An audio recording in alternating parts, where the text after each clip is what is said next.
znalosti bol v Skalici a neskôr v bývalej budove Manufaktúry na Bernolákovej ulici a teraz je teda presťahované tu v zámku. Teraz konkrétne sa nachádzame v porodníckej miestnosti. Pohováčky sú veľmi úzko späté s Dolničom. Už začiat sa Habsburgovcov patrili k obľúbeným činnostiam najmä Františka Štefana Lotrinského. V nedalekých Kopčanoch bola vybudovaná kačenáreň s priľahlým rybníkom a teda odtiaľ si polotníci odchytávali kačice a buď ich vypúšťali na pola, aby ich mohli loviť, alebo ich teda privážali priamo na cisársky dvor do kuchyne.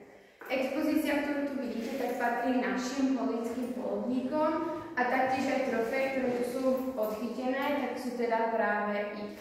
A vlastne týmto si takto zachovávame to posolstvo Františka Štefana Lotrinského v našom meste. Môžete sa popozerať.